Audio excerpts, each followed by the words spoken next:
Eduardo Botinelli, director de Factum, está otra vez con nosotros y con ustedes. Ayer presentó aquí en TV Ciudad de primerísima mano la última encuesta nacional Factum. Hoy, en función de esos números, va a presentarnos cómo quedaría conformado el Parlamento. Eduardo, bienvenido otra vez, tanto tiempo. Sí, bueno, no nos veíamos así. 24 horas. Exactamente, muy bien. Sí, lo que vamos a hacer hoy es, bueno, primero repasar con el gráfico que estuvimos viendo ayer, cuál es la estimación de voto de la última encuesta nacional Factum, donde teníamos estos números que se ven en la pantalla, es decir, 39% del Frente Amplio, 26% el Partido Nacional, 18% Partido Colorado, 8% Cabildo Abierto, 2% el Partido de la Gente y el Partido Independiente, 1% Unidad Popular, el PERI y el Partido Verde Animalista, y tenemos 3% de votos en blanco anulados y de otros partidos. Esta información lo que nos permite es justamente, al hacer una estimación de votos y no tener indecisos, nos permite dos cosas. La primera es comparar con lo que sucedió con las elecciones pasadas. ¿Por qué? Porque lo que nosotros estamos haciendo es el ejercicio de tratar de entender cómo votarían efectivamente las personas, los uruguayos, en un día de elecciones. No, los indecisos no aparecen, justamente porque lo que estamos haciendo es estimando cómo se comportarían si hoy hubiese elecciones. Entonces, en el siguiente gráfico lo que podemos ver es, efectivamente, comparar lo que sucedió en las elecciones de 2014 con la estimación actual de voto, para ver cuáles son las variaciones que podemos ver en términos de caudal electoral de los tres principales partidos, es decir, el Frente Amplio, el Partido Nacional y el Partido Colorado, y qué sucede con el resto de las opciones. Bien, lo que vemos en la barra de la izquierda es lo que fue el resultado de las elecciones del 2014.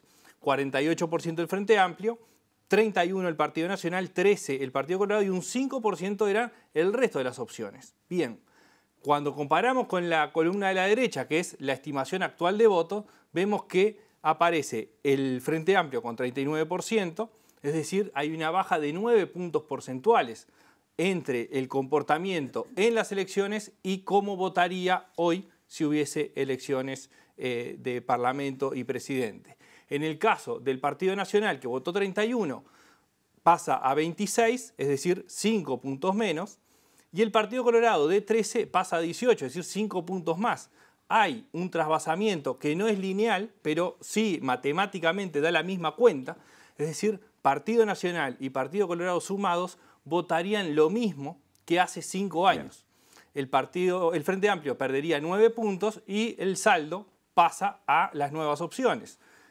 Los otros partidos, que son Cabildo Abierto fundamentalmente en términos de caudal electoral, el Partido de la Gente, es decir, dos partidos nuevos, se llevan 10 puntos del total de nuevas opciones, de las otras opciones, ¿no? Es decir, hay un cambio que no recogen los partidos tradicionales, que sostienen el mismo caudal electoral. Las pérdidas del Frente Amplio terminan siendo capitalizadas matemáticamente. Es decir, no estamos diciendo que los votos del Frente Amplio van hacia las nuevas opciones, claro, porque hay todo un trasvasamiento de votos entre partidos, que es algo relativamente novedoso, porque lo que se da es una rotación importante. La ruta del voto, podría decirse, sí, ¿no? Es decir, hubo siempre en los últimos tiempos, ¿no? Es decir, sobre todo a partir de la reforma constitucional del 96, se empezaron a borrar, digamos, las líneas divisorias entre los dos partidos tradicionales, ¿no? Es decir, el ejercicio inicial del año 99 del balotaje, donde blancos votaron a Valle siendo un Colorado, fue, digamos, el puntapié inicial para que se terminaran de conformar un bloque de partidos tradicionales. Bien, lo que estamos viendo es que las barreras empiezan a desdibujarse, no en el conjunto de la población, porque 2/3 partes de la población tienen filiación partidaria, es decir, se consideran a sí mismos partes de un partido, pero sí empieza a haber rotación, digamos, ¿no? Hay un conjunto del electorado que elige una opción en determinado momento y puede cambiarla hacia otra. Eduardo, ¿qué tanto cambia la gente? Estamos a 50 días, un poco más, de las elecciones. ¿Esto puede llegar a variar mucho respecto al resultado final o a lo que pase en un mes y poco? Bueno, lo que estamos... De acuerdo a lo que ya, a la historia que Bueno. ya hay, porque es la quinta vez. Sí. Estamos rumbo a la quinta vez que ya estamos con con la reforma, sí, digamos, sí. desde el 96. A ver, más allá de que efectivamente el nuevo sistema produce algunos efectos importantes, lo que estamos viendo a nivel de estudios sociales y políticos es que en el último tiempo, tanto en Uruguay, para poner ejemplo, pero es un fenómeno que se da a nivel mundial, las decisiones de las personas son más fluctuantes, ¿no? No solamente más fluctuantes a lo largo del tiempo, sino más fluctuantes en menor cantidad de tiempo. Es decir, nos pasa en la vida cotidiana, es decir, decidimos, compramos, hacemos las cosas en menor cantidad de tiempo por las propias dinámicas sociales. Bueno, también eso incide en la toma de decisiones, incide en la capacidad o en la posibilidad del cambio del voto. Entonces eso siempre deja cada vez más un signo de interrogación sobre esos cambios que tú decís. En general en Uruguay estamos acostumbrados a una estabilidad muy importante, con muy poca variación, y en las últimas hemos visto que fundamentalmente en las elecciones internas, que además está el componente del voto voluntario, pero también en las elecciones nacionales hay procesos acelerados de cambios que se van dando sobre el último momento. Me quedé pensando en la explicación que le dabas a ese fenómeno que introducía con su pregunta a Pilar. Vos lo asociás fundamentalmente a conductas de esta era que se manifiestan más allá de la política y no a otros fenómenos a veces mencionados como desgaste del sistema de partidos, insatisfacciones, descreimientos. Bueno, son van de la mano, digamos. Es decir, las insatisfacciones fundamentalmente del sistema político o hacia el sistema político que se está dando es porque los sistemas políticos no responden a las nuevas necesidades. Es decir, no dan respuestas concretas, reales, efectivas a las nuevas demandas.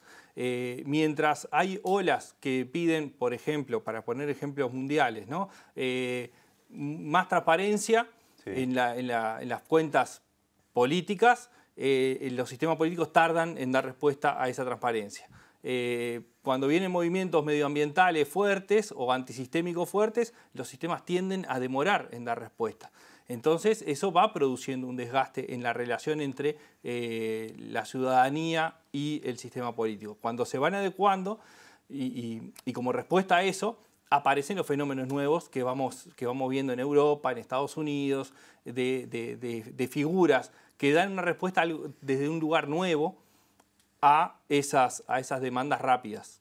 Eso puede estar en en la esencia de un posible parlamento más dividido, más fragmentado en los próximos 5 años. Bueno, eso es un poco lo que podemos ver. Si ya pasamos al Senado primero, que es el que muestra menor fragmentación, tenemos el gráfico donde tenemos dibujado un hemiciclo del Senado, donde esto es cómo sería la conformación de la Cámara de Senadores en función de la estimación de votos de la encuesta nacional que presentamos en el día de ayer y repasábamos al comienzo. Lo que vemos es que el Frente Amplio con estos datos obtendría entre 13 y 14 senadores, es decir, mejora con respecto al mes anterior en una banca potencial y con respecto a lo que tiene actualmente perdería 1 o 2 bancas en el Senado. Bien. El Partido Colorado estaría en 6 bancas, actualmente tiene 4, por lo tanto habría una mejora de su representación en el Senado. El Partido Nacional estaría entre 8 y 9, es decir, hay una banca en disputa ahí entre el Partido Nacional y el Frente Amplio. ¿Sería la del vicepresidente o no? No, esa es adicional. Es decir, esto es solo Senado, puro ¿no? y duro. Exactamente, ¿no? Es decir, lo que puede ser es que en este contexto, justamente, y como pasó en la elección anterior, la mayoría en el Senado la dé la vicepresidencia. En este momento, tal como está dibujado el panorama que estamos presentando, al Frente Amplio no le alcanzaría mayoría parlamentaria con el Senado, mayoría en el Senado, perdón, con la vicepresidencia. Es decir, todavía le falta crecer más para poder llegar a 15 senadores, que es lo que tiene la mayoría actualmente. absoluta. ¿Sí? Entonces, actualmente tenemos entonces 13 o 14 senadores para el Frente Amplio, 6 para el Partido Colorado, 8 o 9 para el Partido Nacional y finalmente serían 2 senadores del Partido Cabildo Abierto que entraría al Parlamento en esta situación. No estamos proyectando lo que puede pasar en octubre, sino en función de la estimación de votos, cómo quedaría conformado hoy. En ese caso, quien perdería la banca en el Senado es el Partido Independiente y además de ocupar ese lugar, Cabildo Abierto tendría otro lugar, ¿no? Entonces, esto muestra un Senado un poco distinto al que tenemos, pero con la misma cantidad de partidos. Con un cambio saldría el Partido Independiente y entraría Cabildo Abierto. Donde sí aparece una fragmentación más grande es en el caso de la Cámara de Diputados. Claro.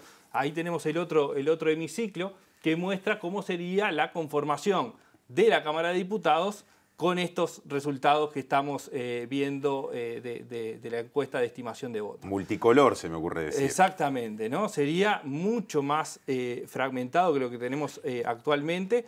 Es decir, actualmente tenemos 5 partidos representados en diputados.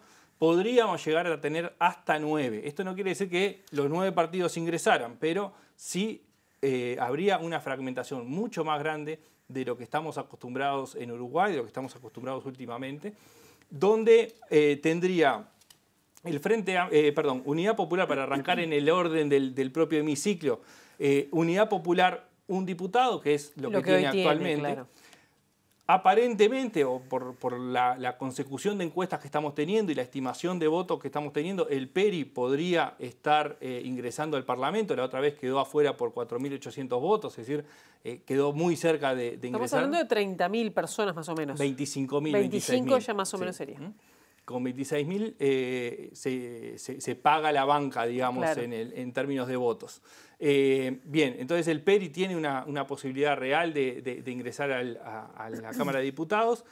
El Partido Verde Animalista está oscilando entre poder entrar o no, en función de, estamos viendo la estimación de votos, no solamente la última en estos casos, sino un poco cómo se viene comportando para, en estos porcentajes tan chicos, tener un poquito más de idea de qué viene sucediendo. El Partido Verde Animalista está más en duda que el PERI. Bien.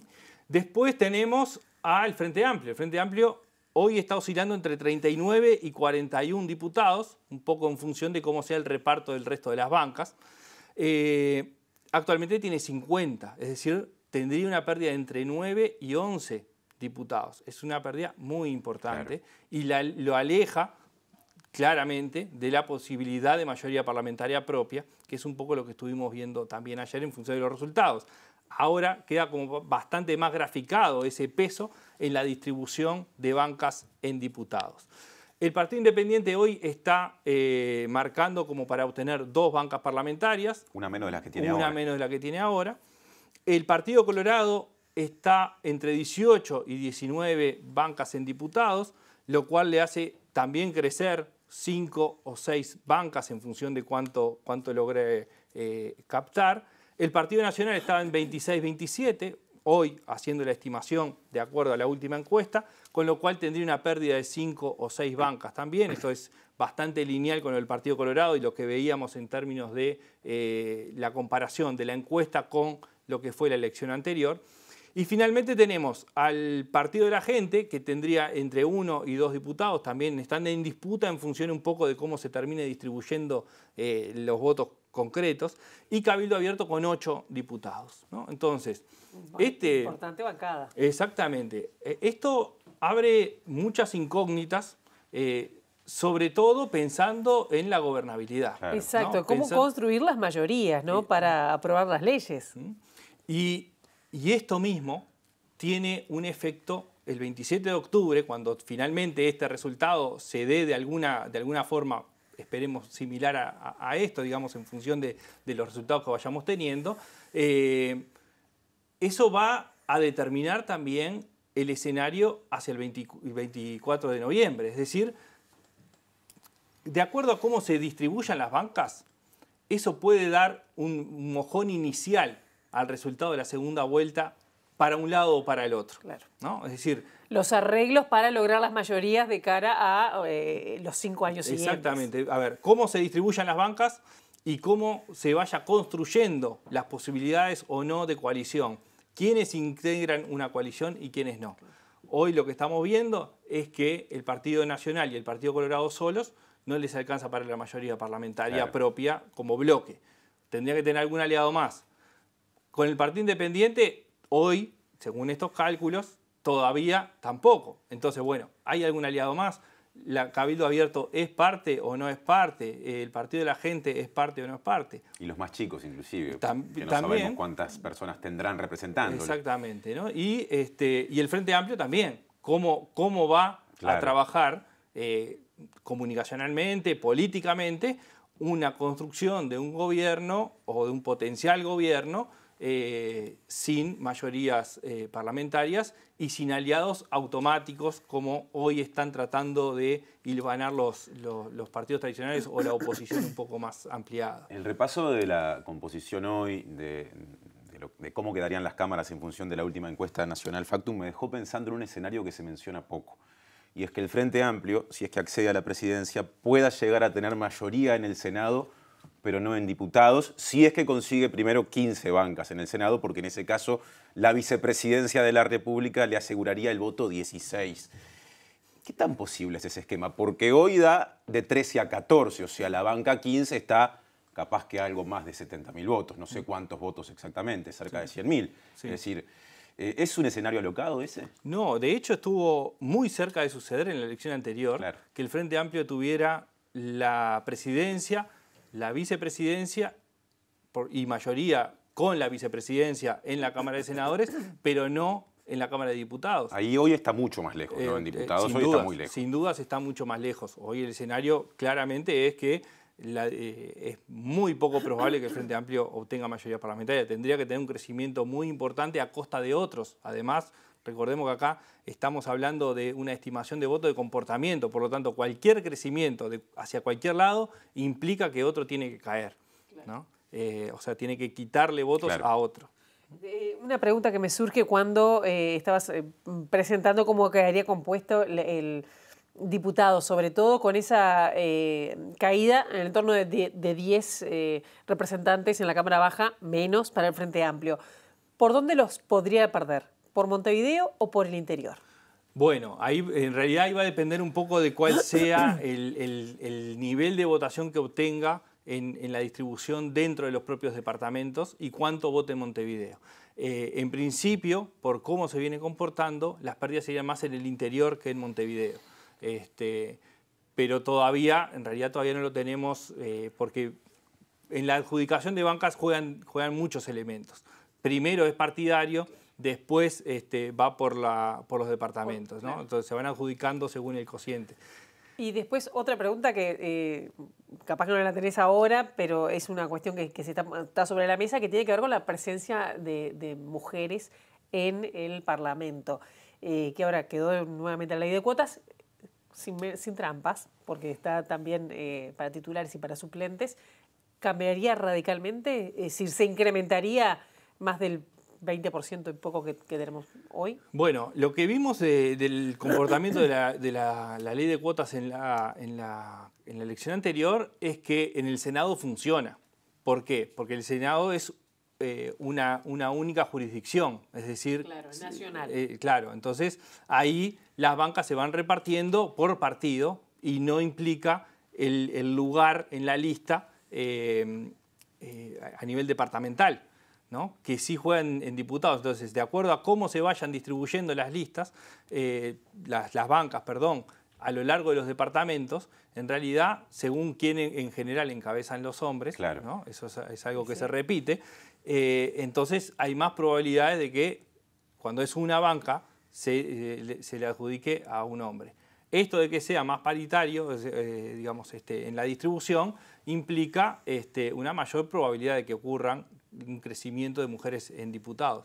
Pero no asegura nada porque el sistema en realidad distribuye primero por otros criterios, no por la cuota. Estamos O en sea una que no va a haber época... mucho, perdóname, no va a Sí. haber mucho, demasiado cambio. No, en diputados sí, perdón, en el Senado sí, pero no en diputados va a haber un cambio probablemente, porque es más estricto el sistema, pero no en la dimensión de que haya un parlamento paritario, ni mucho menos. Estamos en una etapa en la que yo por lo menos todavía no he visto listas impresas, de esas que se reparten en la calle, que en un momento empapelan las ciudades. Gasta mucho papel nuestra campaña electoral, se imprimen muchas más de las que se usan. Sí, en claro, los, es publicidad circuitos. en realidad. Exactamente.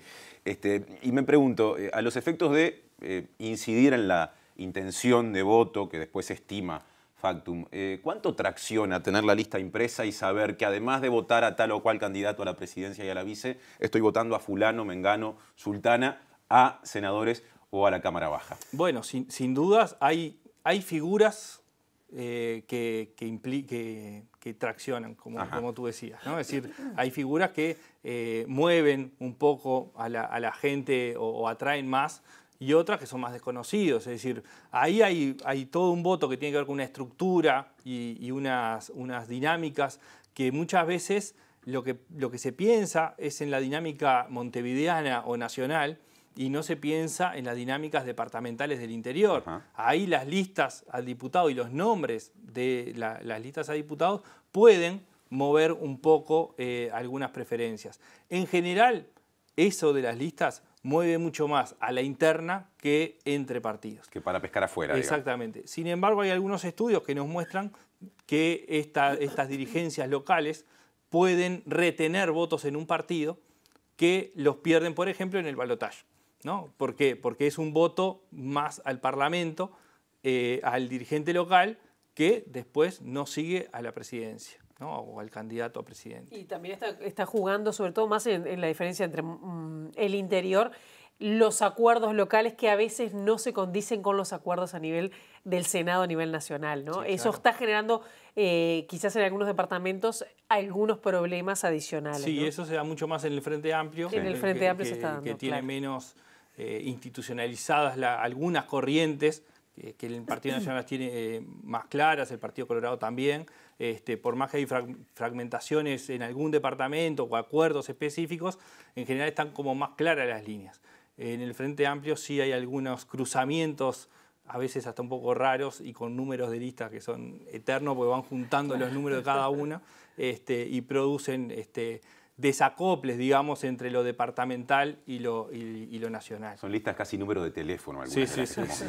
De teléfono exterior, ¿no? Sí, claro, con prefijo adelante. Bueno, Eduardo, Ha sido un gusto, no sé si Pilar tenía alguna inquietud más. te recibiremos Tengo más varios, adelante. pero vamos a Vamos a seguir seguir. profundizando Claro, en las próximas semanas. El que guarda siempre tiene. Hasta la próxima, Eduardo. Hasta la próxima, nos vemos. Gracias.